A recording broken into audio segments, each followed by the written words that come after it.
Well, God's grace and His mercy and His peace are yours in Jesus Christ our Savior. There's a printed outline if you happen to take a piece of paper today.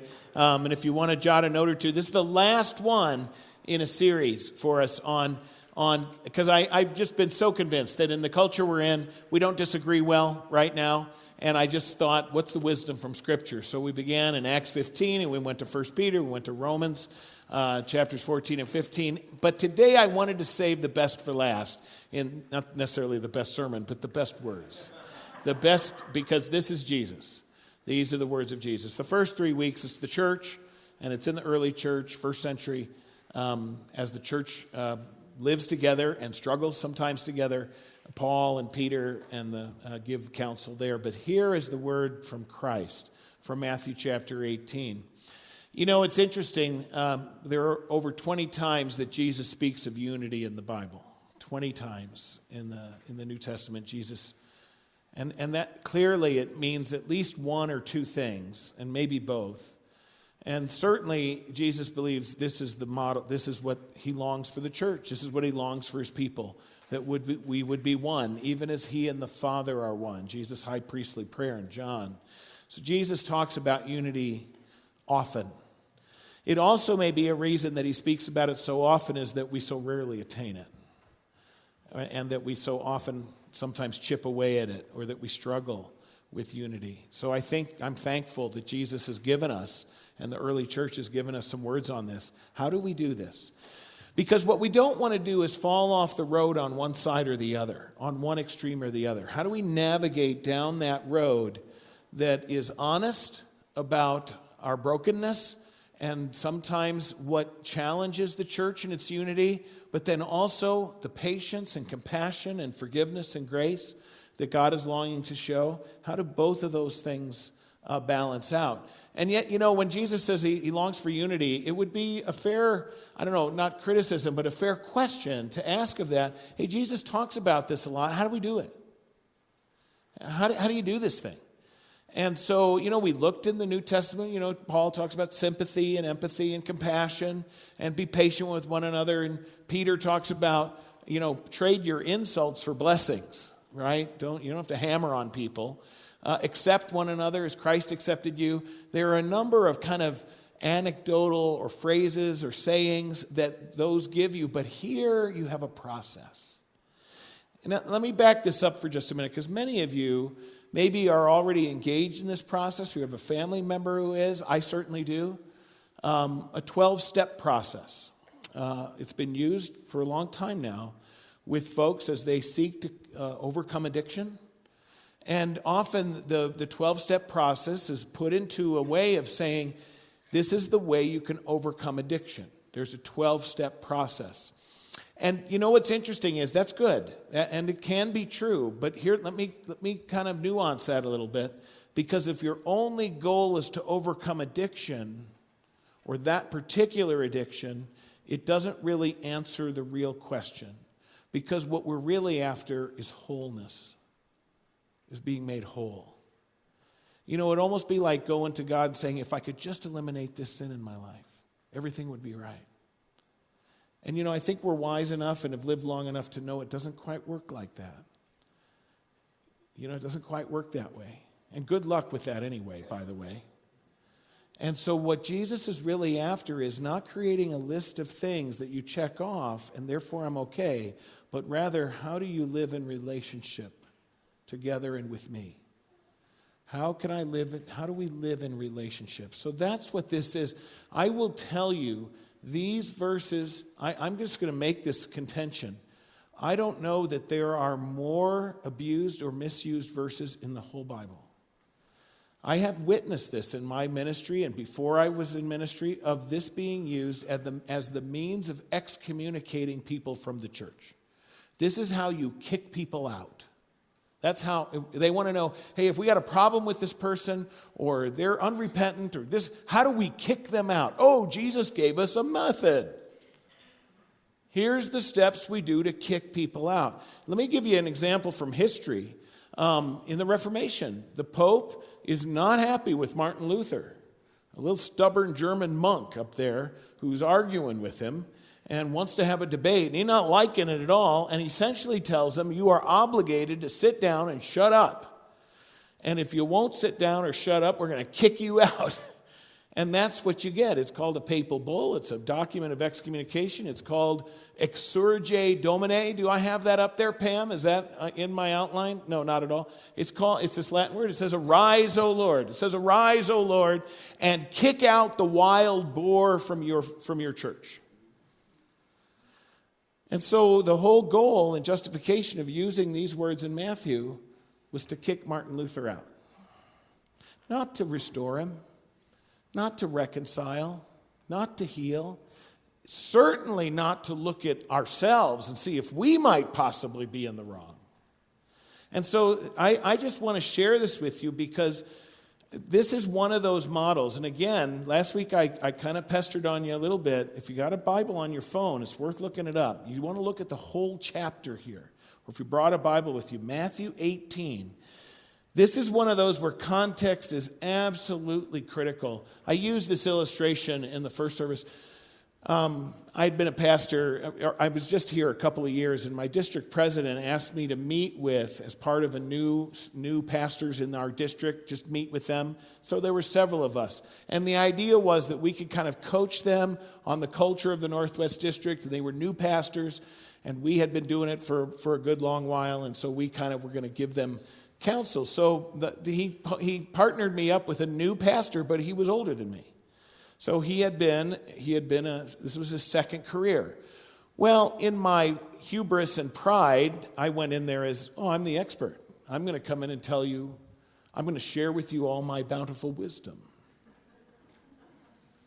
And it was really fascinating because thankfully God stopped me fairly early on. I was kind of going on, waxing eloquent about all these things he should do. And I sensed that there was something I should shut up and listen and ask him. And what was fascinating was this was a guy who had been exceedingly successful in the business world, felt a huge call of God on his heart, was encouraged by others, fought it for years. He shared with me a number of experiences, and then how he led workers and cared for their families and employed them, and how he did discipline within and how that translated to what he wanted to do, but with grace. And I'm listening to this thing. I ended up like saying hardly nothing. And I was the one who was blessed. And so I needed that context. If I had not stopped, if God had not stopped me and shut me up, I would never have known that context. And that's what's key here. This is a little bit, we got to be quiet before God and let his context show us. So if you're following along, let me show you what we got. Because in this passage, it is absolutely fundamental that we understand that this passage helps reveal the heart of God, the heart of Jesus Christ, because the heart of God is not to kick people out, but to reconcile. That's the heart. So if we ever interpret these few verses as this is how we get rid of people, you have missed the heart of God. So here's how the chapter begins. They're arguing with each other, the disciples, about who's the greatest. And then Jesus trots out a little child and says, you think you're all that? This is what you need to be like. This little child, which in that culture was worth nothing, ignored, He said, you need to be like, and he said, and God treasures these little children. Don't you dare harm one of them. In fact, then Matthew tells his version of the 99, the 100 sheep, and one wanders off, right? Lost and found parable. He says, what if you had 100 of these sheep, little ones, and one of them walked off, strayed off? Don't you leave the 99 and do everything in your power to restore that one back to the 100? Don't you? In fact, let me get it right here. If a man owns 100 sheep, one of them wanders away, won't he leave the 99 on the hills and go to look for the one that wandered off? And if he finds it, truly I tell you, he's happier about that one sheep than about the 99 that did not wander off. In the same way, hear this is key, because this is the verse right before the verses we're going to look at. In the same way, your Father in heaven is not willing that any of these little ones should perish. So that should disavow any of us that the next verses are a way to kick people out. He is not willing that any of them should perish. So if I give you a little bit of gospel here, can you walk home with this? That's what God thinks of you. He is not, if you think you're not worth much, if you think you're not important, if you think you're overlooked, if you think you're too young or too old or whatever it is, you are not in the eyes of God. He is not willing that any of us little ones, we're all, aren't we? That any of us little ones would perish. And so God is relentless in his desire and seeking to restore us together. So if one, and because sometimes we do wander off, don't we? Sometimes we do. Sometimes we're mad at somebody. Sometimes we're mad and we isolate ourselves or we try to isolate them. Try to prove her right. Try to win our case. Got to somehow vindicate ourselves. I don't know. Any of you ever been guilty? Me. So God is unwilling that any one of us would be lost. And then after these verses, then I'll read them. But immediately after, right? So let me just do it real fast. Jesus says, hey, if you got a problem, if your brother or sister sins against you, go to them. Right now. Go right now. Talk to them. And if you can figure it out, it's done. Right? It's great. Great counsel. Is that great counsel? The second one is, if that doesn't work, then bring her two or three with you. And if that doesn't work, then bring it to the church and see if you can figure it out. And if you can't figure it out, then clearly you're in different spots. That's a really quick down and dirty summary. But then look at what happens next. Then Peter says to Jesus, okay, Jesus, so how many times should we forgive our brother? The rabbi said 3 times. Jesus gave 3 steps. So is it 3 times like the rabbis say? How about 7 times, Peter? He's an overachiever. Teacher's pet. 7 times? And Jesus says, Peter, you missed the point. 70 times 7. And don't try to keep track. Right? In other words, it's relentless. It's never ending. So please, this is so critical that we see. Now here's what's great. Here's the gift. Jesus actually gives us something intentional but filled with grace and a sense of compassion. Because on the one hand, so if you're following with me, I'm going to go quicker. Now I'm going to go quick. I've given you context. But the context is this. Number one, sin actually matters. See, we also live in an age in which actually sin is almost gone. Well, you chose to do that. That's your choice. That's your truth. That's your whatever. And sin is you almost don't have sin. How dare you say I'm sinning? Or how dare you say I'm outside of God's will? Or how dare? And I just kind of go, look, I'm not saying it. I'm just reading the book. I'm trying my best because I'm a sinner too. And I need correction and I need healing and I need grace and forgiveness. So Jesus is saying sin matters. In fact, he says it in great hyperbole. You remember these verses? They're weird, right? If your hand causes you to sin, do you remember this? Cut it off. If your eye causes you to sin, pluck it out. Better that you go into heaven, right, without your hand or your eye than to go into hell all intact. Now that's hyperbole, and some people have horribly abused that too, taking it very literally, horribly. But Jesus uses hyperbole. He says this really matters. Why? I've been teaching this a lot. Here's the definition of sin. Sin is that which takes us away from God instead of closer to him. And so whenever you're making a decision, whenever you're thinking about things, just ask yourself that in your prayer. Lord, I want this to be something that brings me closer to you, not farther away. Guide me. Point me to your word. Give me good counsel. Give me wisdom that I don't have. I want this to draw me closer to you than farther away. Sin takes us away, and his grace brings us close. So sin matters. Jesus is saying it matters. Don't ever pretend that Jesus said, oh, no big deal. You know how much sin matters? Take a look. That's how much. When the Father gives his only Son, that's how much. Secondly, the little ones matter greatly to God. And by the way, aren't we all little ones? The little ones matter greatly to God, and none should perish. None.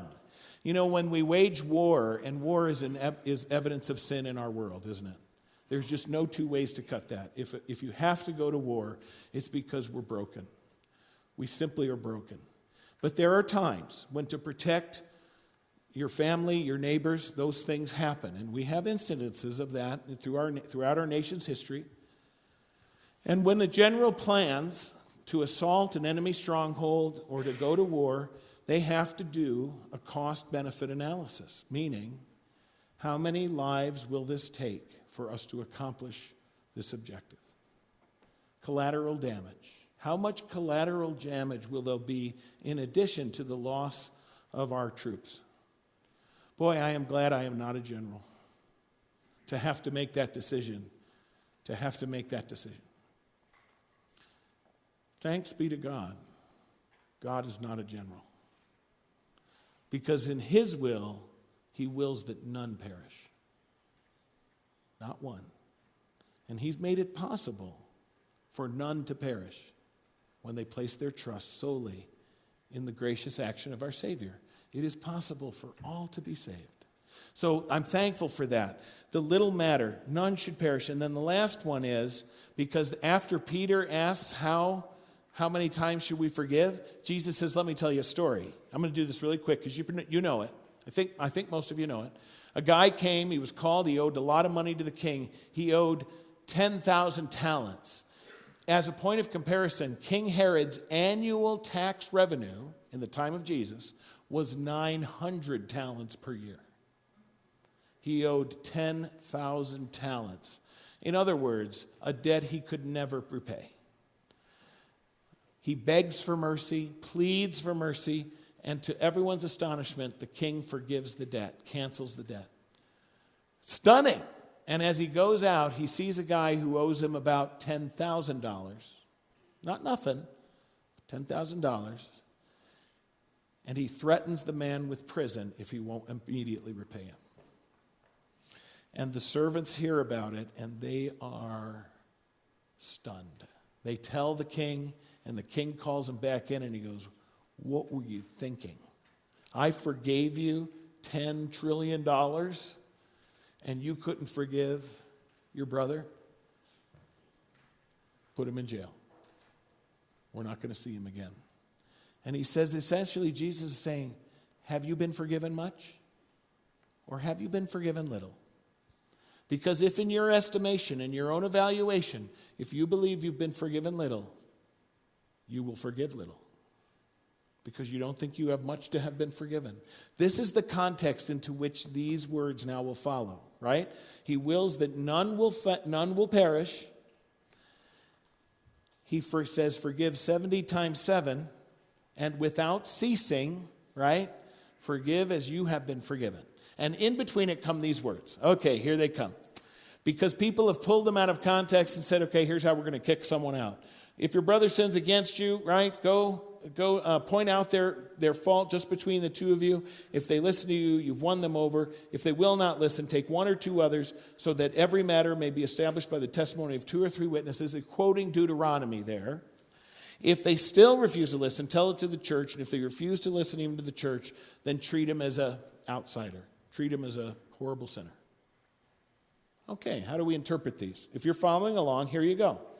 If your brother sins against you. Now, Rick Warren, a buddy, somebody that I knew Rick Warren when he was starting out. Rick Warren's big, famous pastor in Southern California, has huge, huge church, but he didn't start that way. Started in a house. And then he grew, and they outgrew a little spot, and then they had a bunch of tents. And he said, and the guy said to him, hey, when you lose a member, right, when they leave you because they're mad or they're unhappy or whatever, what do you say? What do you do? He said, I wave goodbye. Now, this may not be fair to Rick Warren. It also may be out of context. Forgive me.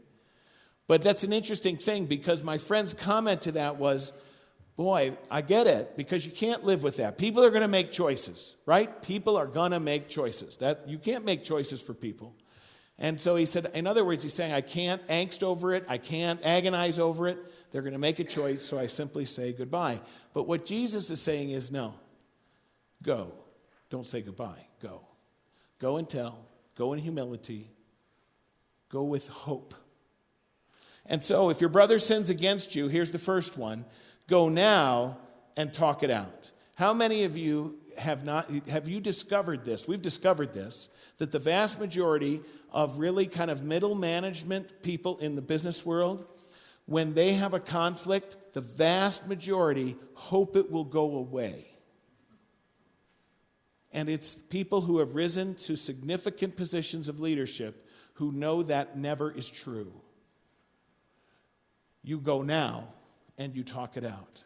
Because you know what happens, right? We talk about them. We Facebook post about them. We talk with our neighbors. We talk with their friends. In the church, it used to be this way. Now people blog about it and tweet and Facebook post and Instagram. They do that. That's now how people wage war this way. Boy, people have Twitter courage, don't they? It's ugly, if you ask me, and it's lazy. It's lazy. But we know how it used to happen in the church? It happened in the parking lot. Anybody old enough to remember? Parking lot conversations. Oh, I'm mad at them. They did me wrong. The pastor didn't talk to me today. What a jerk. He ignored me or whatever. And you'd have the parking lot conversations. In fact, our denomination is terrible. The pastors in our denomination should be ashamed of themselves, a huge number of them. They see somebody do something like a certain practice in worship, or they do something, and then they blog about it. They don't call them up. They don't say, hey, help me understand. Those 3 words are the most significant words you can learn in conflict, is to go right now to the person and say, help me understand. This hurt me, or I was offended by this, or I didn't understand it. I was angry at you. Help me understand. Should it be different? Did I misread that? Is there something wrong? The goal is not to go to somebody and say, you're a sinner and you're a jerk. Okay? And you knock that off. Instead, help me understand. Did I read it right? And then you, at that point, and I am not kidding you, 90% of the time, Jesus, it's done. People go, oh, I didn't realize, or I didn't know that would impact you that way. And I've had people do that. I mean, there every once in a while, we were laughing about it yesterday at home. Chris has stayed with us last night, and I said, oh, I used this word in church once, and one of my elders came up to me, and he said, you can't use that word. And he was right. It was a bad choice. Because, I don't write out my sermons, so every once in a while my mouth runs away with me. You've never heard me do that, have you? No. And so sometimes I'll say something, and I'm embarrassed, or I don't even know it. But when he pointed it out, I said, I'm so sorry. I'm so sorry. I really did not. I'll do better. I'll work better at that. But he could have gone around, right? Talked to all the other elders. Could have worked up a case. The pastor's an important and influential guy. I better have a case put together. But instead, he came straight to me and he said, I was offended by that. So the whole goal is go now, talk it out, learn more, listen more, ask for more information. Secondly, the second one is bring 2 or 3 with you. And here's how this one has been misused. This one has been misused to say, well, they didn't agree with me, so I'm going to bring 2 or 3 others who agree with me to prove to them that they're all wrong. And that is not it at all. I remember in math, right, in high school, college, I didn't like doing math. I wasn't a math guy, so I did it as fast as I could. And I had a good math teacher because he said, you can do better in math than this. You never check your work. He said, you need to check your work. He made a deal with me. He said, I tell you what, if on the next 2 tests you show me that you have checked your work, I will count it as a correct answer. If you show me that you're following the process that I've taught you, even if your conclusion is all right, I'm going to do it for 2 tests. And it taught me the value of checking my work, of taking the time and verifying, did I hear that right? Did I do that right? So when you bring 2 or 3 with you, it's not to hammer on the other person.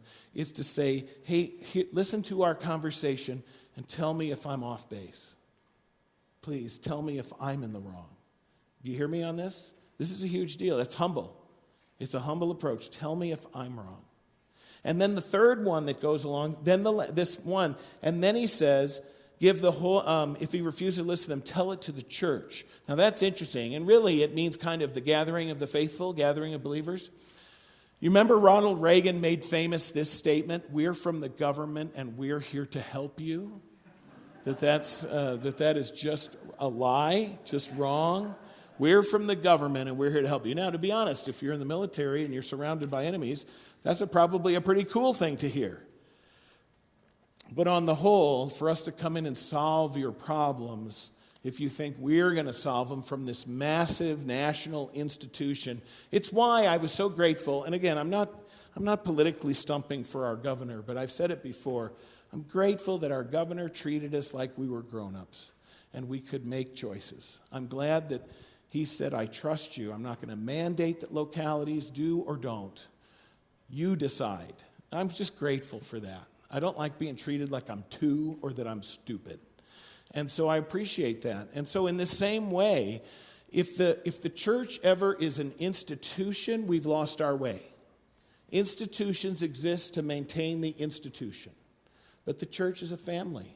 That's why God calls us his bride. We are the bride of Christ. We are the family of God. So what does this third point mean? Many people have misabused this and said, well, we're going to bring the whole church to bear to tell you that you're a sinner and you're goofed up. And the whole church then is going to weigh in, and if they say you're kicked out, you're kicked out. That is not what Jesus means.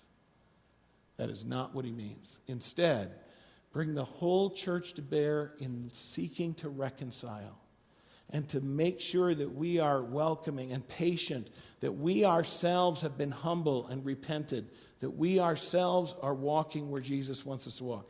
And if the whole church can't, in tenderness, in compassion, in winsome invitation, cannot restore, then sadly, sometimes that person may have it will show the person, I'm in a different place than this church is at. It's not meant to condemn. It's not meant to kick out. It's simply to say, I'm in a different spot. And then here's the last point of this. And never stop. And never cease the efforts to reconcile and to heal. Never stop. You know, when I do my taxes, I'm often looking for write-offs, things I can write off, losses and things like that, and I can write those off on my taxes and it becomes a great benefit to me. There are no write-offs in God's economy, not one. There are none. He writes none of you off. There is no balance sheet in heaven or on earth anywhere that has your name and a line crossed through it, that he has put you on that side of the ledger or on that column. There is no human being you have ever locked eyes with whom he has written off.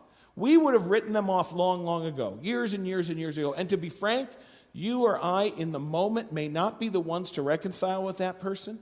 God may be using some other person or way, but we never write them off either. Never. Praying for God's opportunity to continue to restore. It's just like as an adult, I never cease being a parent. Can you relate to this, folks? I parent differently, far, far differently, but I never stop being dad. I never stop being the parent. And I love them in the same way. I love them. I could never write off my kid. I can't write them off because God won't write them off. And so I can't either. There's never a time when God is not striving to restore you or someone you love or a child or a neighbor. Never a time when he will not welcome or forgive the repentant heart. Never.